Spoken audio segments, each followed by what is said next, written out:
Pelayan langsung puji bilang dia tampak memukau. Sang permaisuri bilang itu mirip dengan yang biasa dia pakai di dunianya dan bertanya pada Yui apa pendapatnya. Pelayan jelaskan itu dari koleksi vintage mereka. Dia komentari bahwa dia ingin sesuatu yang lebih klasik dan pikir itu tampak sempurna. Sang permaisuri berdiri di depan cermin dan memutuskan untuk beli itu. Lalu dia tunjuk Yui bilang dia akan pilih sesuatu untuknya juga. Dia bingung mengapa, tapi di adegan berikutnya, kita lihat sang protagonis tampak hampir sama persis. Tak ada perubahan besar. Namun, sang permaisuri, yang tampak semakin percaya diri setiap menit, bilang pada Yu bahwa dia tampak cukup bergaya. Dia bertanya mengapa dia bersikeras beli sesuatu untuknya juga. Dia jelaskan bahwa keluarga Lin kirim pesan tentang jamuan makan dalam beberapa hari. Dia lakukan pembayaran dan bilang dia pikir itu kesempatan bagus untuk belajar lebih banyak tentang dunia ini. Itulah mengapa dia undang dia temani ke sini. Tapi lalu kasir bilang akunnya tak punya saldo cukup. Ui merasa aneh mengingat akun keluarga Lin seharusnya punya dana tak terbatas. Dia lalu tawarkan bayar sendiri. Dia tahu dia perlu hidup irit selama 2 bulan, tapi dia rasa itu sepadan. Kecuali totalnya 38.000 dan bocah itu hancur. Kemudian, dia coba minuman lain dan komentari bahwa itu hambar dibanding coke. Ui bilang padanya dia periksa akunnya dan perhatikan transfer besar ke akun publik. Untuk selesaikan itu, mereka bisa hubungi manajer. Tapi dia bilang dia tak terlalu khawatir soal uang. Dia jelaskan bahwa uang cukup berharga dan pertanyakan apakah dia benar-benar tak peduli. Dia jawab bahwa jika dia begitu khawatir mulai sekarang, dia akan kelola uangnya. Dia bingung dan bertanya bagaimana dia seharusnya hasilkan uang sendiri. Saat itulah dia bilang bahwa semua uang yang dia punya juga akan menjadi miliknya. Dia langsung gembira mengingat kekayaannya, tapi sadar ini berarti dia akan miliknya mulai saat ini dan tak bisa kabur. Tersipu, dia bilang dia paham, tapi tambahkan bahwa masih ada beberapa hal yang perlu diklarifikasi. Tiba-tiba, dia lihat ke samping dan berkomentar bahwa orang-orang itu sudah menghilang. Rupanya, mereka lebih tajam daripada yang dia harapkan. Dia sebutkan bahwa dia juga merasa seperti ada yang mengawasi mereka tadi, tapi pikir itu hanya imajinasinya. Dia akui insting tajamnya dan bilang dia bisa tangani jika mau. Sementara itu, di gang, seorang pria botak marah bertanya mengapa rencana mereka dibatalkan padahal hampir selesai. Seorang pria berambut coklat bilang bocah itu seharusnya dihilangkan karena menyaksikan kecelakaan mobil Lin. Tapi karena dia masih hidup, tak ada alasan bunuh dia lagi. Pria botak, murka, bertanya apakah mereka tak akan balas dendam atas 3 bersaudara yang hilang. Pria berkacamata di sampingnya bilang masalah itu akan ditangani cepat atau lambat. Kemudian di perusahaan, seorang pria serahkan beberapa kertas bilang Nona Lin lakukan beberapa pembayaran. Begitu pembayaran itu dikembalikan, mereka akan punya uangnya. Satu-satunya kendala adalah kontrak baru butuh tanda tangan segar dan dia bertanya apakah Ui bisa tangani itu. Masalahnya adalah Yui tak hebat dengan angka. Dia ingat sang permaisuri bilang uangnya miliknya sekarang. Dia harap itu benar karena akan mudahkan hidupnya selama 10 tahun ke depan. Dia suruh pria itu serahkan kertasnya dan pria itu setuju, tapi dia tambahkan tumpukan lain dan lalu yang lain, jelaskan bahwa ini untuk kontrak mendatang. Pria gendut tawarkan bantu, komentari bahwa memang banyak, tapi Ui tak mau ditipu dan putuskan lebih baik tangani sendiri. Dia bertanya apakah dia hanya perlu bandingkan pesanan di sistem. Pria itu konfirmasi dan pergi, bilang panggil jika butuh bantu. Di luar, Son bertanya bagaimana jalannya. Pria itu jawab bahwa Ui tak percaya padanya. Keduanya tertawa aneh, bilang itu sempurna. Jika pria gendut yang tangani file, dia bisa disalahkan atas kesalahan apapun. Tapi sekarang Yui lakukan semuanya sendirian. Dia akan jadi satu-satunya yang bertanggung jawab, terutama karena dia tak sadar daftar di mejanya semuanya salah. Jelas, itu akan ambil waktu selamanya dan dia tetap akan rusak semuanya. Xiaonan puji pria itu, bilang dia lakukan pekerjaan bagus membalik meja. Pria gendut komentari bahwa karena perusahaan sedang sulit, jika Yui buat kesalahan, dia pasti dipecat. Bahkan jika presiden ingin pertahankan dia, mereka bisa adakan rapat pemegang saham dan dia tak terhindarkan akan diusir. Pria pirang bilang bahwa begitu mereka rilis video eksplisit yang mereka rekam dari Yui, dia akan hancur. Tapi lalu sekretaris muncul bilang ada sekelompok orang yang ingin bicara dengannya. Pria-pria dari gang tiba memegang sesuatu yang berbahaya di tangan mereka. Sekretaris bertanya apakah dia kenal mereka. Dia bilangnya, jadi tak perlu khawatir dan suruh dia jangan campur atau panggil polisi apapun yang terjadi. Dia yakinkan dia bahwa dia akan jaga rahasia. Xiaonan dekati pria-pria itu dan suruh bicara di atas. Sementara itu, sekretaris bertanya-tanya apa yang mereka rencanakan. Begitu pintu tertutup, dia dengar banyak suara aneh. Xiaonan berteriak, bilang bahwa itu tak muat di ruang ini. Sekretaris pikir dia mungkin dalam bahaya, tapi ingat dia suruh jangan ganggu. Tiba-tiba, suara Amone terdengar dari ruangan, dan dia komentari pada diri sendiri bahwa orang kaya benar-benar tahu cara bersenang-senang. Kembali ke Yui, bocah malang itu kelelahan. Tak ada yang cocok, dan data sistem tampak salah. Dia putuskan hitung ulang, yakin kali ini akan berhasil. Saat itu, ponselnya berdering. Itu sang permaisuri memarahinya dan tuntut tahu mengapa dia belum pulang bawa makanan. Merasa canggung, dia bertanya mengapa dia tak pesan pengiriman saja karena akan ambil waktu, tapi dia peringatkan dia punya 1 menit untuk ada di pintu atau dia akan dipukul. Adegan bergeser ke restoran.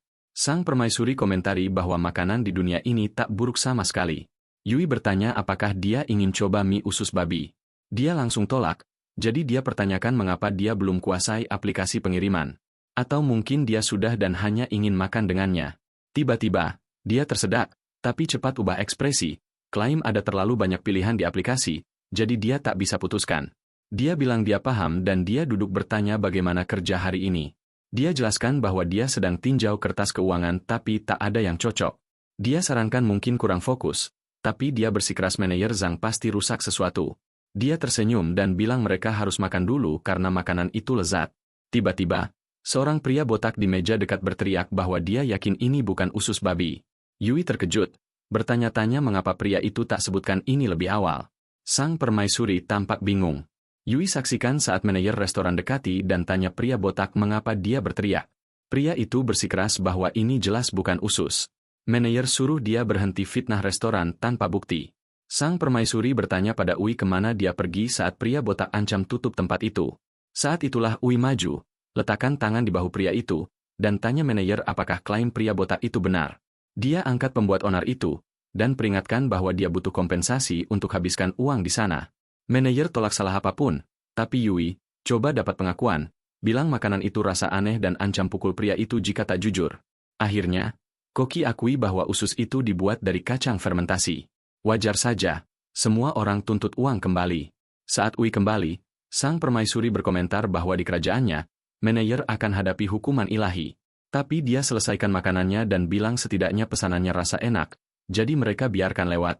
Sang protagonis susun potongan-potongannya, sadar bahwa Zhang mungkin ganti produk asli dengan yang murah untuk tipu dia. Keesokan harinya, Yui kembali ke kantor. Zhang dekati dan tanya apakah dia selesai dokumen.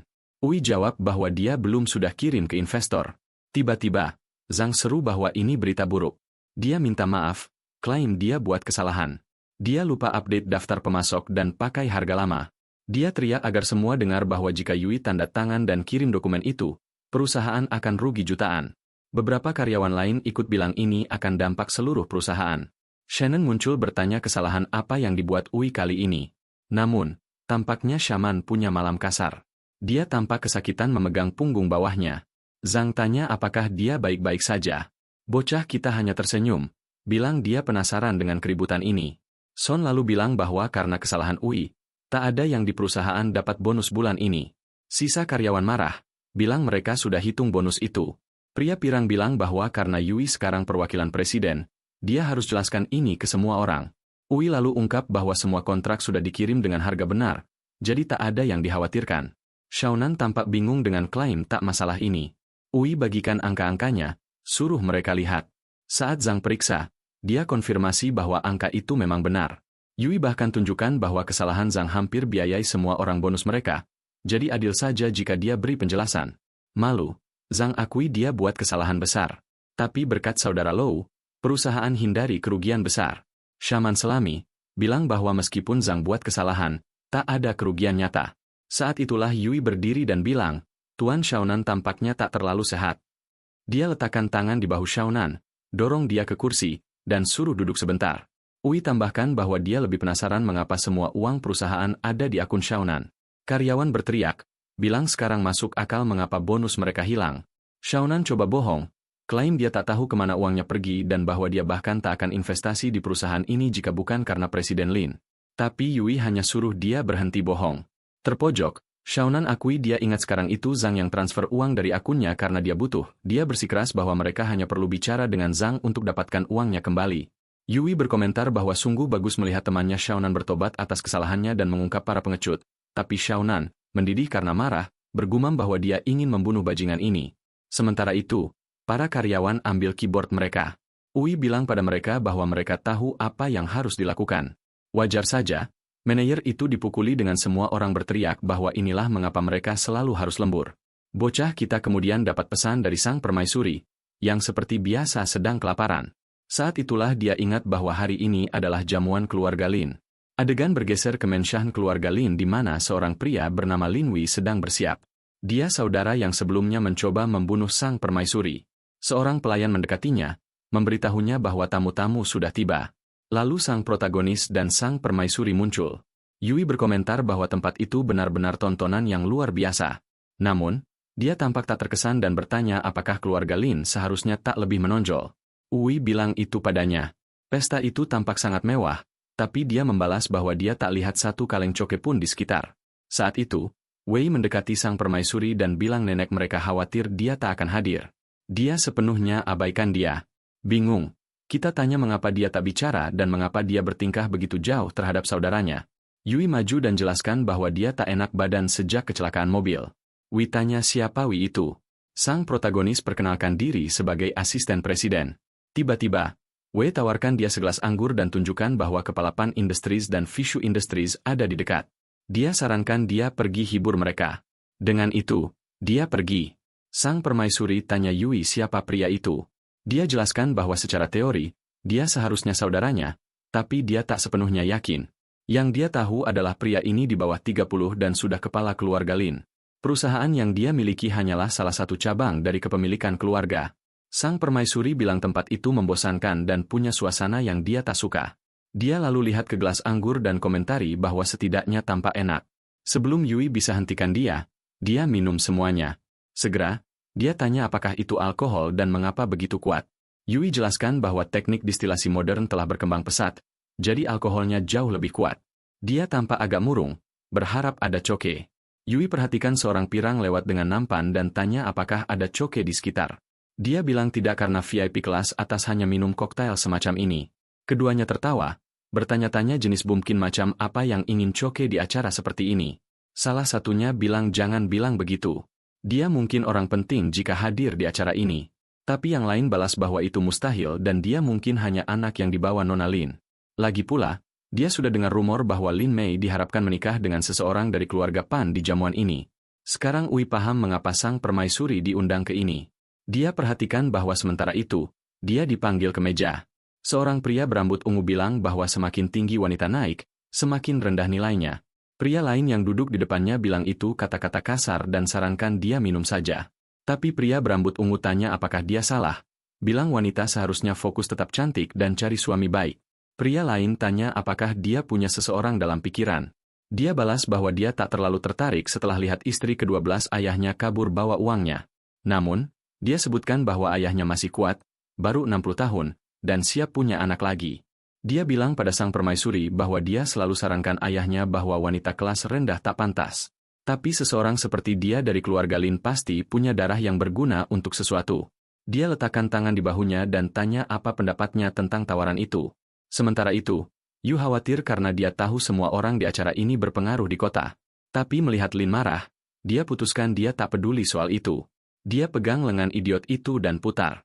Pria itu panik tanya apakah Yu tahu siapa dia dan tuntut dilepas. Sementara Lin bertanya-tanya apa yang dia lakukan, Yui ambil kesempatan untuk kejutkan semua orang. Pria itu lepas dan tanya siapa Yui dan apakah dia gila. Bocah kita perkenalkan diri sebagai asisten Nona Lin dan bilang dia sedang beri nikmat pada pria itu.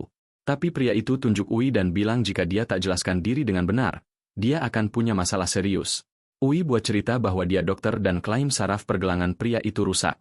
Pria itu tak sebodoh itu, dan tanya apakah begitulah cara Ui mainkan ini. Dia panggil pengawalnya dan suruh tangani ini. Dia juga bilang pada semua orang untuk tonton dan lihat apa yang terjadi saat seseorang ganggu keluarga Pan. Ui bilang padanya berhenti tunda dan serang saja. Pengawal itu menerjangnya. Janji Ui akan sesali kata-katanya segera. Tapi Yui mudah hindari pukulan pertama. Dia berkomentar bahwa meskipun keterampilan tinju pria itu tak halus, cukup untuk tangani seseorang seperti ini. Dengan pukulan ke wajah, pria itu jatuh. Sementara itu, pria keluarga Pan bilang pengawal itu kultivator tingkat 3. Orang-orang di meja bergumam bahwa seseorang sekuat itu akan menonjol di mana saja di Jiang City. Jadi, siapa sebenarnya anak ini? Dengan semua orang terkejut, Wei aktifkan sistem dan terima obat pemulihan. Lalu seorang tetua dari keluarga Lin muncul dan tanya Yui apa yang terjadi. Wei jelaskan tentang pertarungan pengawal dan tetua bergumam bahwa Mio pasti kehilangan akalnya. Pria keluarga Pan tanya apakah begini mereka perlakukan tamu. Tetua itu tampak gelisah minta maaf dan janji mereka akan tangani. Tapi pria keluarga Pan hanya bilang lupakan aliansi melalui pernikahan. Anehnya, sang permaisuri bilang pada Yui dia pikir dia akan untung dari semua ini. Wei terkejut bertanya-tanya apakah dia tahu tentang sistem. Merasa canggung, dia bilang dia hanya lakukan itu karena dia tak suka komentar seksis. Tapi sang permaisuri tak mudah ditipu dan bilang dia yakin ada lebih dari itu. Tiba-tiba, tetua itu tunjuk dia dan tuntut penjelasan, tuduh dia kurang hormat pada keluarga. Dia klaim mereka tak pernah peduli asal-usul rendahnya, besarkan dia dengan susah payah, dan beri segalanya. Jadi, mengapa dia balas seperti ini? Lin balik ke Yui dan tanya siapa pria ini. Wei jawab bahwa dia tak tahu. Dia mungkin hanya tetua acak dari keluarga. Pria itu terus berteriak, bilang keluarga itu menonjol, tapi dihina karena dia, dan dia lebih baik minta maaf pada tuan muda keluarga Pan. Wei bilang padanya tetap tenang dan dia akan tangani. Tapi dia abaikan dia dan tanya pada paman itu apakah mereka benar-benar anggap diri mulia dan elegan, karena baginya, mereka hanya orang tanpa kebajikan yang hanya peduli penampilan. Dari percakapan yang dia dengar, dia sudah paham mereka hanya peduli ketenaran superficial dan tak kontribusi nilai nyata. Dia lanjutkan omelannya, buat paman itu tak berkata-kata, tapi dia tanya apakah dia bilang sesuatu yang salah. Dia tambahkan bahwa jika mereka tunggu dia minta maaf, mereka simpan permintaan itu untuk peti matinya. Penghinaan begitu besar hingga pria malang itu ambruk, kepalanya membentur lantai. Paman itu bangun dan bilang dia pasti kehilangan akal bilang hal seperti itu, tapi dia hanya nyatakan bahwa jika mereka izinkan, dia pergi. Namun, paman itu peringatkan bahwa segalanya yang diberi padanya akan diambil dan dia akan diusir dari keluarga. Saat itu, pria lain di dekat Selami, minta mereka tunggu. Dia perkenalkan diri pada Ui dan tanya apakah dia bisa kenal lebih baik. Mendekati Ui, dia bilang dia punya keterampilan luar biasa dan ingin tahu siapa gurunya. Sang protagonis jawab bahwa dunia martial kompleks dan beragam dan tak nyaman selami detail hidupnya. Tapi lalu Wei maju dan bilang pada tamu-tamu bahwa punya dukungan kelompok martial seperti mereka akan luar biasa. Dia tanya Yu jelaskan diri yang hanya bilang bukan dia tak mau, hanya secara teknis dia tak pernah punya guru formal. Yang terbaik yang bisa dia bilang adalah dia terima bimbingan dari beberapa tokoh terkenal. Lini tenangkan semua orang bilang hari ini bukan waktu diskusi bisnis. Dia hanya ingin tahu tentang hubungan Yui dengan Lin Mayok. Dia jelaskan bahwa hingga sekarang dia hanya pernah lihat dia dengan satu orang lain, tapi melihat dia ditemani pemuda berbakat seperti itu meyakinkannya sebagai saudaranya. Pria-pria di dekat ejek Lin Wei, bilang tadi dia siap nikahkan dia dengan siapa saja hanya untuk bentuk aliansi. Sang permaisuri bilang dia lelah semua obrolan ini dan saatnya pergi. Mereka berangkat. Lo melambai mereka. Bilang dia tak akan campur lagi. Tiba-tiba, pelayan mendekat bilang ponsel seseorang berdering. Tapi Mioa perhatikan sesuatu, tunjuk pelayan itu, dan suruh dia mendekat. Dia perintah dia beli 5 kardus coke, bukan hanya untuk rumahnya, tapi untuk semua kediaman keluarga Lin. Saudaranya tampak bingung, coba pahami apa yang dia lakukan. Mau bilang padanya tanya pelayan mengapa dia bisik-bisik tentang tamu. Yui ingat itu pelayan yang sama yang sebut dia miskin tadi. Untuk hindari kehilangan nikmat saudarinya, Wei segera perintah pelayan ambil semua coke, bahkan jika harus jalan kaki. Kemudian, mereka di warung makanan jalanan, dan Yui komentari bahwa tak ada yang seperti camilan malam hari. Memegang cokenya, Mayok bilang akan lebih baik jika dingin. Yui tawarkan dia bir, bilang itu cocok sempurna dengan makanan di sini. Dia tanya apa itu, dan dia jelaskan bahwa itu minuman beralkohol dengan rasa berbeda. Dia coba dan bilang itu cukup berbeda dari minuman zamannya, tapi entah bagaimana mirip coke. Namun, dia buat jelas bahwa dia tak akan tukar coke dengan ini. Sang protagonis mulai berpikir bahwa minum dari sedotan sama akan jadi ciuman tak langsung dan buru-buru pergi. Bilang dia ambil sedotan baru. Sementara itu, dia lewatkan 2 pria di dekat ancam seorang wanita muda. Mereka bilang padanya dia mungkin tak mau pacarnya tahu soal ini. Keluarganya berutang banyak uang, tapi jika dia ikut mereka, hutang bisa lunas cepat.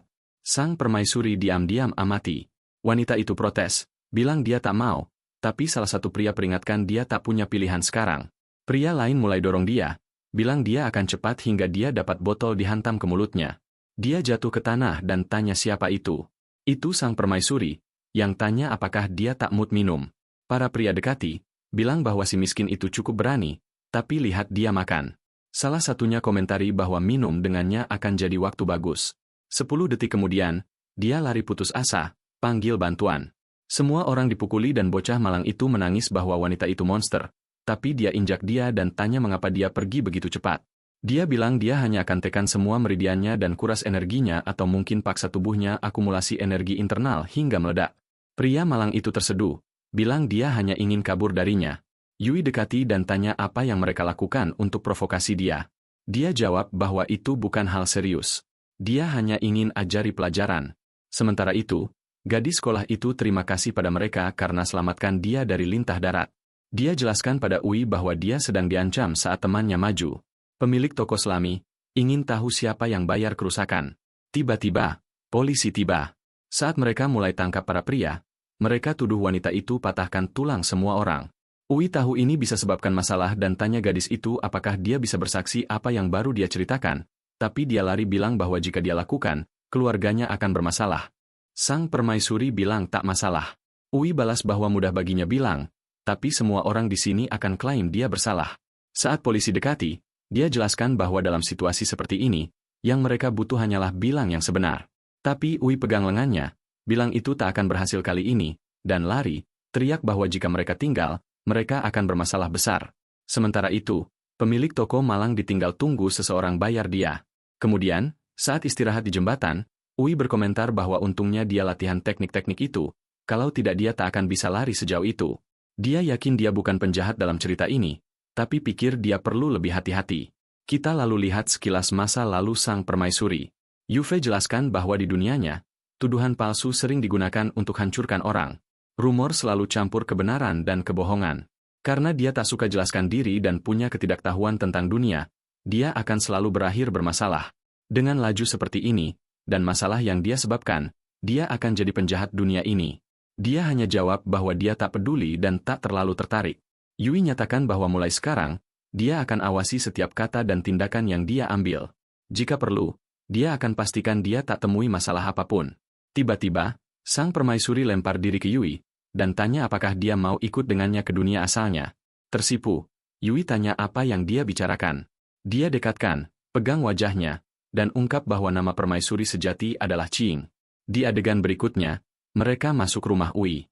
Dia perhatikan sesuatu pirang di sofa, dan bertanya-tanya siapa itu. Tapi saat dia dekat, dia terkejut temukan temannya tinggalkan boneka karet di sofa. Dia bilang padanya tunggu sebentar saat dia bersihkan ruang. Kemudian, dia duduk, dan dia tanya tentang panggil dia King Ming. Sang permaisuri jelaskan bahwa di dalam tubuhnya, ada jiwa lain yang terhubung dengannya. Jadi, tubuh Lin mau punya jiwa sang permaisuri, tapi jiwa sang permaisuri juga terhubung dengan yang lain. Rupanya, saat ini, jiwa terhubung telah ambil alih tempat King. Dia jelaskan bahwa karena Lin minum alkohol, jiwa terhubung bisa ambil kendali. Dia pegang wajahnya dan bilang bahwa jika dia bisa bantu Kim Yang, dia akan ulo dia selamanya. Dia tawarkan serahkan semua pengetahuan yang dia punya padanya. Berbeda dari penyihir naif yang adalah sang permaisuri, dia klaim punya pengetahuan luas. Ui masih bingung, coba pahami kemana orang gila ini menuju. Dia tanya bagaimana dia bisa bantu dia. Dia bilang dia butuh bantu hapus segel di bahunya. Pegang lengannya, dia bilang dia akan ajari teknik untuk hapus itu, atau setidaknya kurangi efeknya. Bocah kita bilang tak apa. Dia akan coba bantu, tapi dia tak perlu khawatir bayar balik dengan cara apapun. Dia tanya apakah semua yang dia butuh hanyalah pukul segel dengan energi, dan dia bilangnya. Sebaliknya, dia pukul dia untuk lihat apakah dia pingsan, bergumam pada diri sendiri bahwa urusan tukar tubuh ini semakin tak terkendali. Adegan bergeser ke keluarga Lin ketuk pintu rumah. Seorang wanita berambut ungu jawab, bilang mereka seharusnya terima pesan bahwa Tuan tak akan muncul malam ini. Alien Wei yakinkan dia mereka tak akan ambil banyak waktunya, jelaskan bahwa Master Wang sudah tiba di kota, dan mereka siapkan jamuan. Namun, mereka perhatikan tetua lain tak hadir dan khawatir dia punya masalah kesehatan. Wanita itu bilang Tuan baik-baik saja dan mereka tak perlu khawatir. Dia tutup pintu di mukanya, tinggalkan Lin Wei frustrasi karena dia hanya ingin antar pesan. Kelompok bergumam bahwa pria tua itu benar-benar rumitkan hidup mereka. Lin Wei sarankan mereka tenang, ingatkan bahwa tak ada yang di kota bisa lawan Master Wan. Dia pergi, desak mereka jangan rusak hubungan dengan keluarga Wang.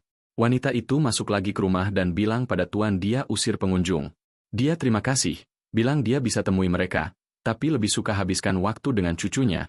Cucu perempuan itu, Shou, tanya mengapa dia perlakukan dia seperti ini. Kakeknya bilang itu karena dia terus bicara tentang kalah dari pemuda yang latihan jauh lebih sedikit darinya. Dia minta maaf, tapi bersikeras bahwa Ui mengesankan, dan kakeknya akan paham saat temui bocah itu. Kembali di rumah Ui, sang permaisuri berkomentar dia tak pernah bayangkan punya hari seperti ini. Ui bilang itu berkat alkohol modern. Dia perhatikan memar di dahinya dan tanya apa yang terjadi. Dia hindari pertanyaan, bilang dia pasti tak sengaja bentur kepala di suatu tempat. Dia serahkan sesuatu untuk diminum, bercanda bahwa dia tak harapkan toleransinya rendah begitu. Dia jelaskan itu karena dia alami sedikit hal di tubuh Fana ini. Saat dia hendak minum, Ui tanya tentang dua kepribadian dan orang bernama Qiming. Sang permaisuri sembur minumannya dan tanya apakah dia benar-benar temui Qingi. Yui bilang ya dan jelaskan bahwa wanita itu perkenalkan diri sebagai roh terperangkap di tubuhnya, cari bantu untuk kabur. Sang permaisuri konfirmasi itu benar. Qinging adalah roh yang dia penjara di artefak untuk lanjutkan kuatkan itu. Yui tanya apakah dia serius dan bertanya-tanya bagaimana seseorang curi roh orang lain. Sang permaisuri jelaskan itu libatkan kupas kulit orang saat masih hidup, ekstrak cairan tulang belakang dan gunakan siksaan tak berujung untuk pisahkan jiwa dari tubuh dan segel di artefak. Dia lalu tanya Yui apakah dia sesali selamatkan orang salah. Dia rileks dan bilang tidak, dia buat pilihan benar. Setidaknya dengan bantu dia tahu apa yang dia mau. Tapi dengan Kim Yang, dia tak punya petunjuk apa niatnya. Sang permaisuri bilang dia buat keputusan bijak karena jika Kim Yang bangun, dia akan bunuh dia. Yui bertanya-tanya apa yang dia bicarakan dan mengapa dia merasa seperti dia tipu dia. Sekarang dia keluh sakit di bahu, dan Yui, yang selalu oportunis, tawarkan pijat. Tapi lalu temannya Wu masuk, lihat keduanya, dan tuduh Yui bohong tentang kerja larut saat dia jelas di rumah. Wu perhatikan bahwa Yui bawa sang permaisuri dan segera bilang dia akan pergi agar mereka punya tempat sendiri. Namun, dia pegang Ui sebelum pergi, tanya apakah dia lakukan hal dewasa di depan boneka di sofa. Yui dorong dia pergi, suruh berhenti tinggalkan boneka karet berserakan. Sang permaisuri, sementara itu, tenang makan makanan yang dibawa Wu. Wu tanya apakah dia benar-benar bos Yui. Saat Ui konfirmasi, Wu mulai antusias tawarkan barang-barang. Dia gali laci dan tanya dia tunggu sebentar. Tarik tas mencurigakan. Dia bilang itu punya permen yang dia beli 3 hari lalu dan ingin beri padanya. Yui tanya mengapa Wu sembunyikan permen di kaus kaki kotor. Sang permaisuri saksikan mereka bertengkar, bilang itu tampak aneh familiar. Kemudian Was berlutut memohon pada Yui, bilang dia ingin hadir acara selebriti terkenal besok. Masalahnya tiket habis, tapi Wu tahu dia kerja di Lin Corporation. Ui suruh dia berhenti ikuti selebriti internet ini, ingatkan dia tentang terakhir kali dia max kartu kredit. Tapi Wu balas bahwa Yui tak akan pernah paham apa cinta sejati. Dia klaim dia dukung dia tanpa harap apapun balik. Ui hanya jawab bahwa dia kenal temannya terlalu baik. Wu lalu tunjukkan foto artis dan janji tak khawatir. Dia akan pastikan Wu dapat tiket. Beberapa waktu kemudian, sang permaisuri sedang tulis jimat. Wu tanya apakah dia gila dan Yui santai jelaskan bahwa dia pergi ke Gunung Long dan suka lakukan ini. Mo serahkan satu dan suruh dia suntik energi sejati ke itu, tapi Yui yang hati-hati ingin tahu apa itu dulu. Dia jelaskan bahwa itu sesuatu sederhana untuk bantu dia kumpul lebih banyak energi. Karena dia hampir maju, itu bisa sangat berguna. Dia tanya apakah langit akan hukum dia gunakan itu, dan dia balas bahwa dia jauh dari penting cukup untuk tarik perhatian semacam itu. Dia lalu berdiri dan bilang dia juga akan kultivasi karena dia tak mampu buang waktu. Yui pikir ini kesempatan sempurna untuk lihat selebriti internet dengan temannya. Keesokan harinya, acara berlangsung.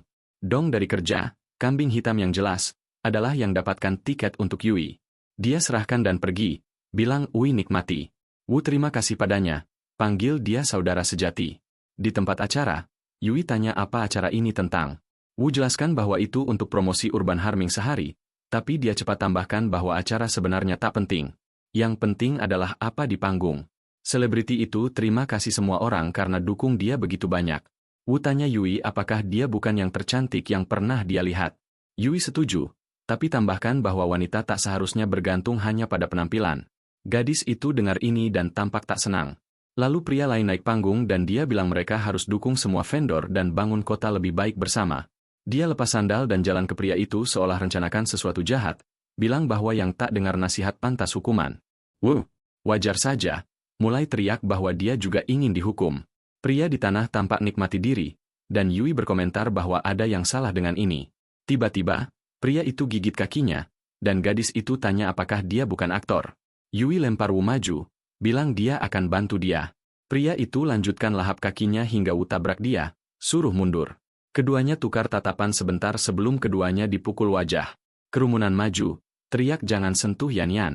Tapi Yan Yan abaikan semua orang dan dekati Yui, terima kasih karena bantu tepat waktu.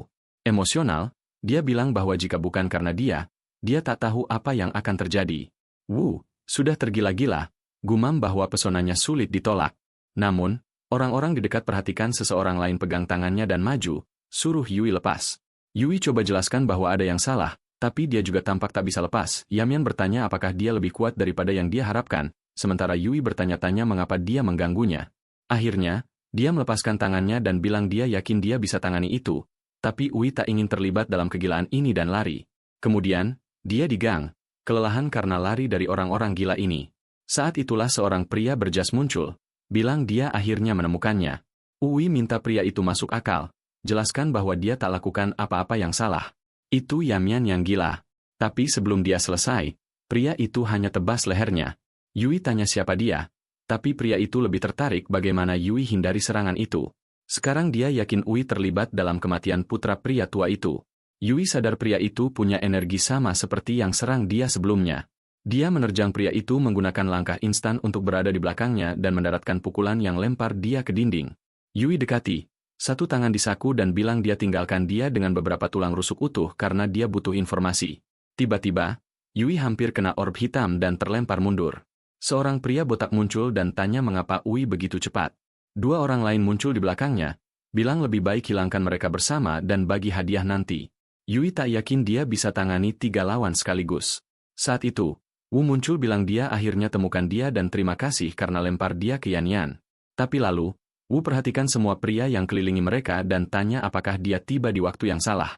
Pria botak balas, tidak, kamu datang di waktu yang sempurna. Wei hampir hancur, teriak minta tolong dan tanya apa yang terjadi. Yui mendaratkan pukulan ke pria botak, tapi tahu hal-hal baru saja jadi lebih sulit karena sekarang dia harus lindungi orang lain.